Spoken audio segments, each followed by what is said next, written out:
Hey, this is Dick Smith. And Rebecca Shaniqua. And welcome to the Global News Network. We are dedicated to providing only the highest quality news. And here's the latest information of the hour. Right now, there's breaking news in Portugal. Let's go to our reporter Brian News with Vasco da Gama.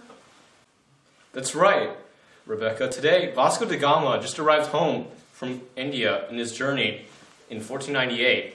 So, Mr. da Gama, how was your trip?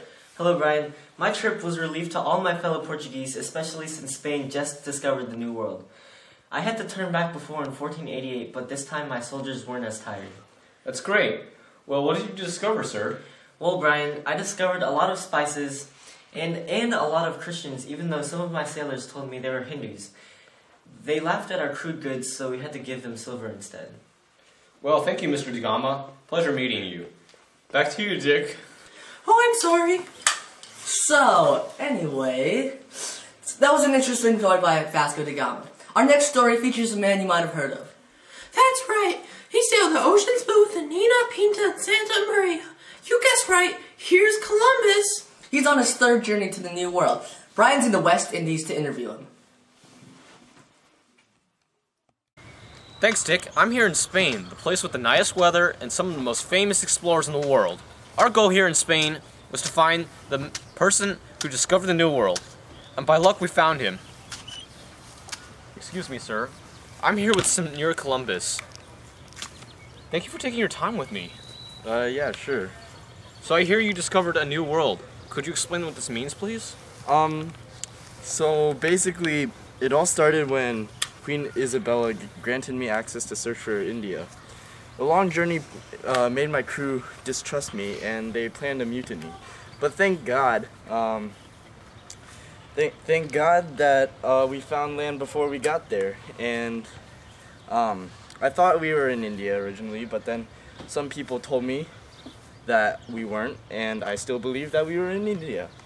And they have a lot of potential gold, and I plan on trading with them in future expeditions. That's great. Could you describe these Indians, please? Yeah, they seemed really friendly, and they had a lot of indigenous foods like the potato, but a lot of them died because of diseases that were cured in Spain, so I was a bit confused. Well, thank you for taking your time with me, Senor Columbus. It's back to the studio, and we'll be back with you in a few minutes. Yeah! Hi, Billy Mays here with the original Slave. This is the fastest, safest, and easiest way to get your hardest everyday tasks done. No more breaking your back, fooling around with those lame metal tools. Gold mining, you got it. Domestic work, that'll be done in no time. Get to work. Servants, concubines, soldiers, don't worry. They'll even serve as administrators and field workers. For a price that you choose, you can get your very own slave. We'll even throw in a very own whip if you call now. This revolutionary, never-before-seen item will solve all of your problems. For a price of 20 coins or 5 porcelain vases, you can get the slave for yourself. Also, buy one soon and we'll throw in a free medieval sword. Send a messenger to us at Yorkshire Castle and we can get it to you through the Silk Road in only 2 years. Shipping, handling, and processing may cost extra money. Now those were some great explorations. Right now, as we speak, Europe is abuzz with many great discoveries. For example, in the Renaissance, culture, art, and literature are flourishing. Also, the Catholic Church is being challenged by many priests because new religions are appearing and their ethics are being questioned. These are many great cultural achievements. How do you feel, Dick? Yeah, but first to the Renaissance. We have Brian in Italy with the legendary inventor and artist Leonardo da Vinci. Hi, this is Brian again, and I'm here in Italy with one of the most famous inventors of all time. Here is Leonardo da Vinci. Mr. da Vinci, can I call you Leo? No. Okay, Leo.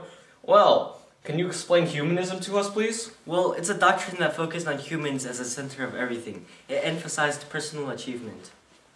Was there anything else happening in this time period? Art, science, and literature are flourishing. People everywhere are making new discoveries on human ethics and habits. Why was this happening, sir?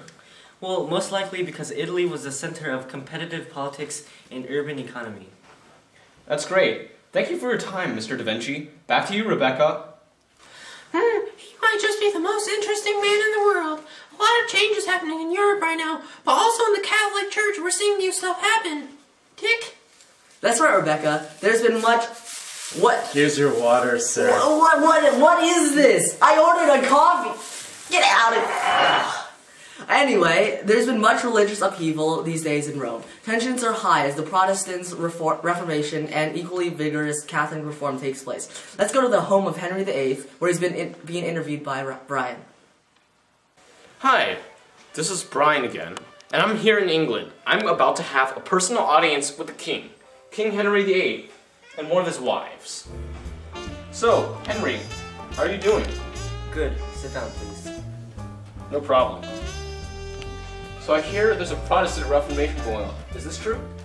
Yeah, I started the Anglican Church because I wanted more wives. I'm really good with the lady. That's nice. Well, what about the other religions?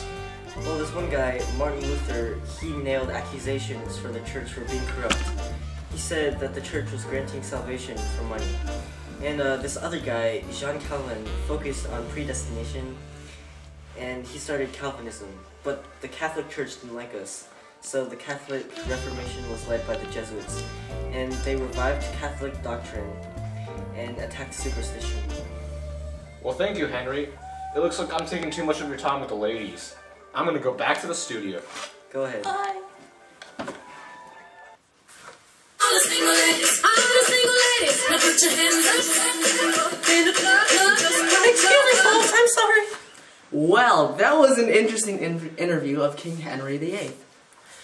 Well, yeah, his wife seems like she would have had a hard life. Speaking of hard lives, the Russians had a really tough lives. The Tsars were strict authoritarian rulers. Let's hear from Brian. That's right, Dick. Today, I'm here with one of the Cossacks here in Russia, and they were kind of requested or forced by Ivan the Great to expand Russia's territory and influence. So, Mr. Cossack, would you like to explain? It was hard work. We had to expand. We had to combine agriculture with military feats on horseback. Our spirits caused others to join our cause, and we were able to rapidly expand. That's great. Well, these guys here, they're amazing. They went all the way from the ocean all the way to the Urals in Siberia. Well, Mother Russia thanks you. Back to you, Rebecca. The Cossacks were an example of the expansionist movement that was occurring throughout Russia. They especially expanded towards Asia because they strived to prevent the Mongols from invading again. That's right, you just heard the point of view of a peasant. But on the other hand, being a queen, you could be fabulous and tough. Well, I've just been informed that Brian has gotten an appointment with Catherine the Great. So we're filming live now. He is in Russia and finding information about the Westernization movement in Russia. Hi, this is Brian again in Russia this time, and I'm here with Catherine the Great. Catherine was an amazing westernizer. She westernized her country extremely rapidly, and not only that, she loved to flirt, especially with Western ideas. Hey, boy. Apparently with men too. Never mind. So, Catherine, what were your views on the Enlightenment and Westernization? Well, you see, I was a selective Westerner. I loved the Western ideas of law and enlightenment. However, I hated their democratic values. So I kind of cheated and selected what I liked about it and left out what I didn't like.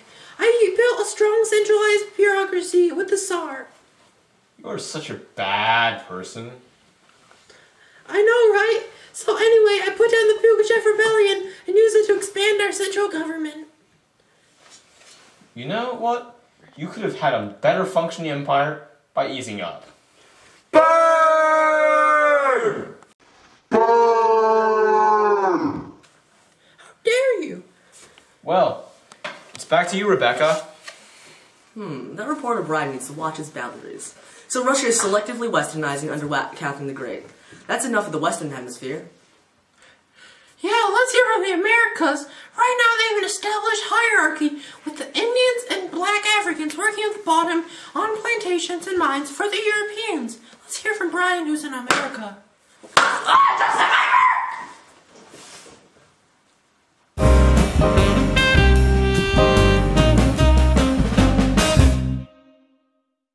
Brian again. I'm here in Latin America with Brick. He's at the top of the Sociedad de las Casas. Care to explain what that means, sir? Yeah, sure. So I'm European, a peninsular if you must. I was born in Spain and I traveled here to the New World. My son, he was born here in the New World, so he'd be called a Creole. And below him are the mixed races, the mulattoes and the mestizos if you must. And the very bottom are the African and Indian slaves who we took from their homeland. Well, that makes him the most racist person in the world. Oh well. Care to explain what you used these African and Indian slaves for? Yeah, we each got grants of Indian laborers who worked on our plantations. We educated them in our superior religion and culture, and in return, they did the hard work for our plantations. Here you go, guys. This is Latin America and how the social system works. Back to you, Dick. The social inequality in the Americas is omnipresent. I agree, and it all started with the conquistadors invading the ancient Incan civilizations. They already started off with better weaponry. Then they also brought along disease such as smallpox along with them to further decrease the Indian population. It wasn't all bad. Two different cultures became one culture.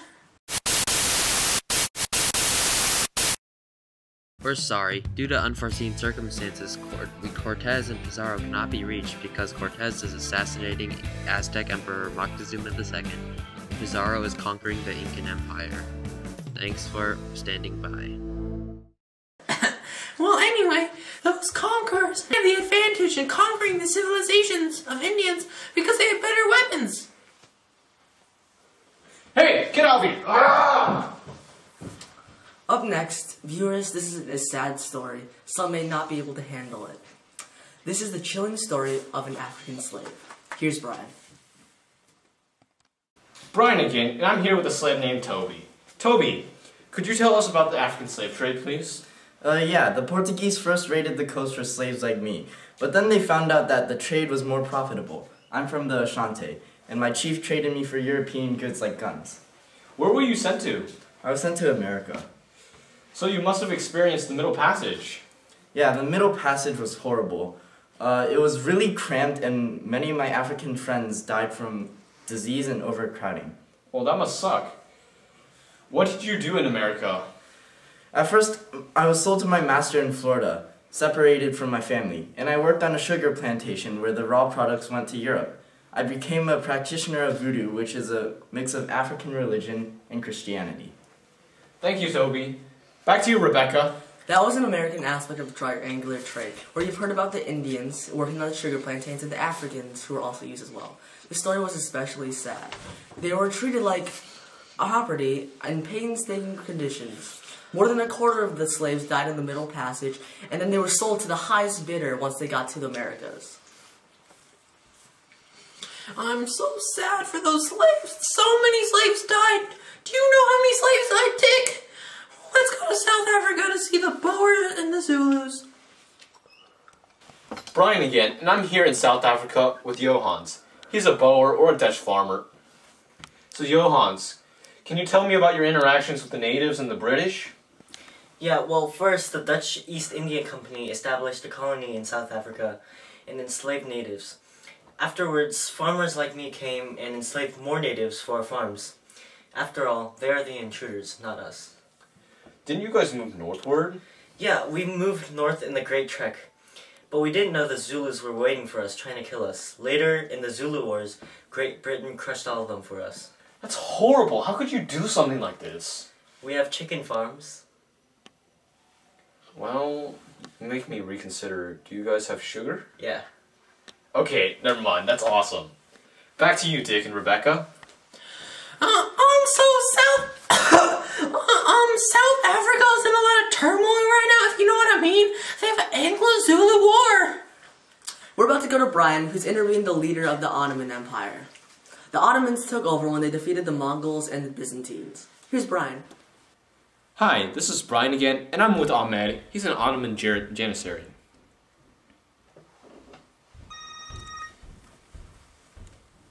Hey, who is this?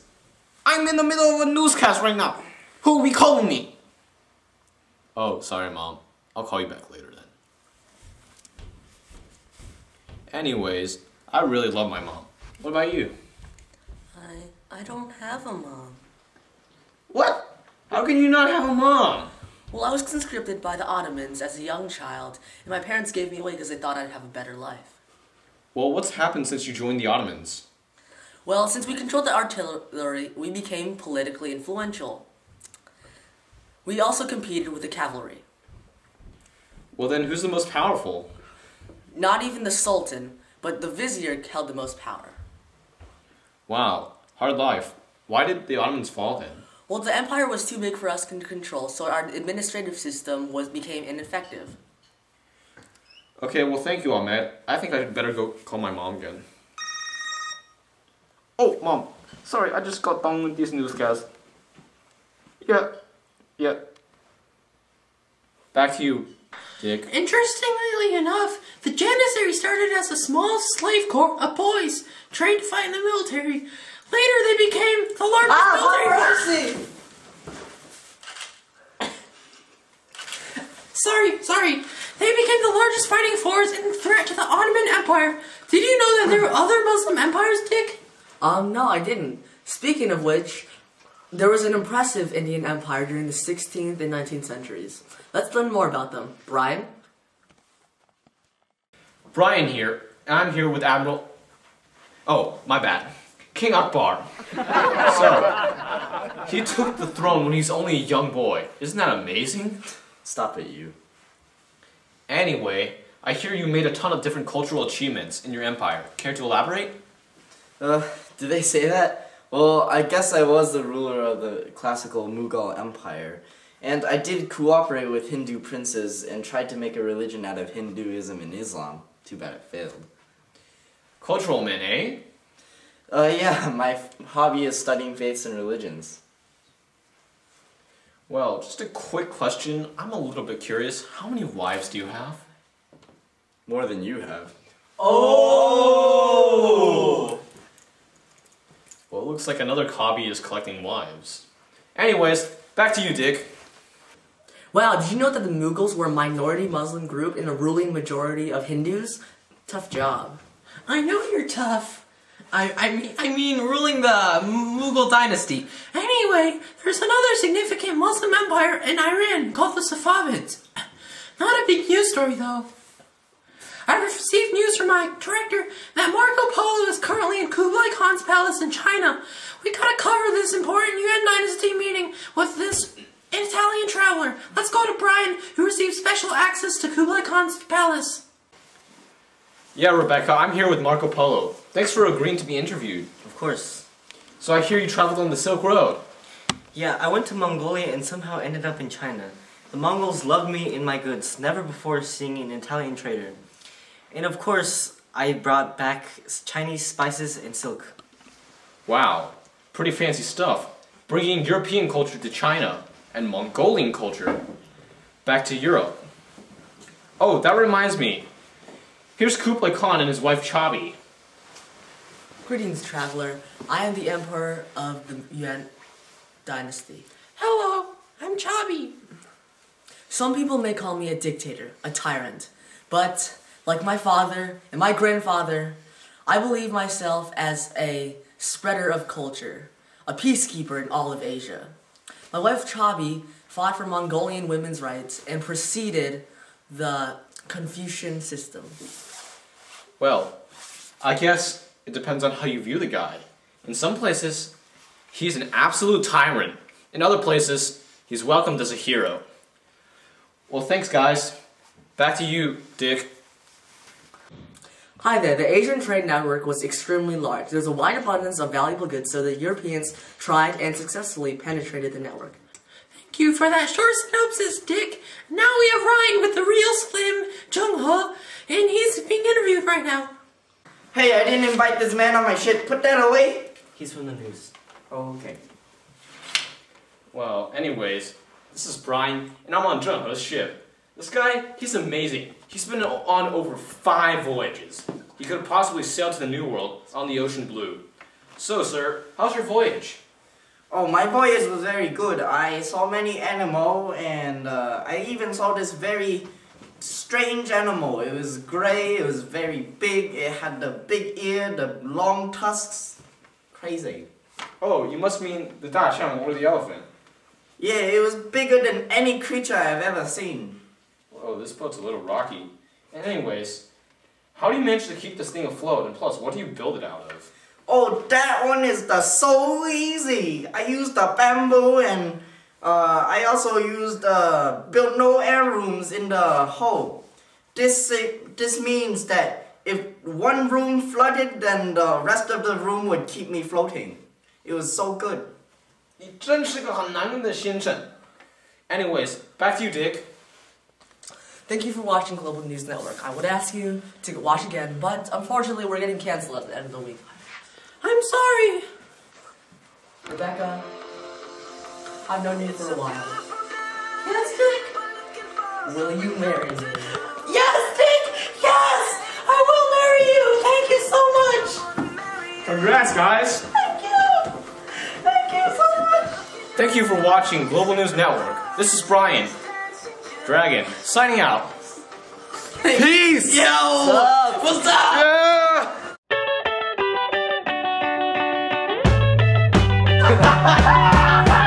Yeah, this is where we're gonna make use of the. This is where we're gonna make. And I don't have to work at all.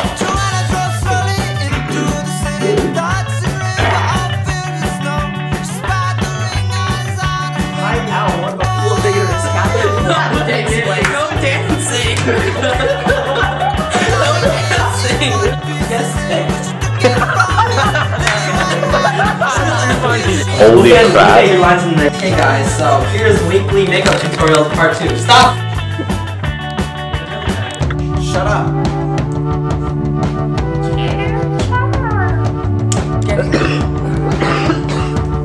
Sorry. How do you feel about these shoes? Oh my god, come on! Slave and code.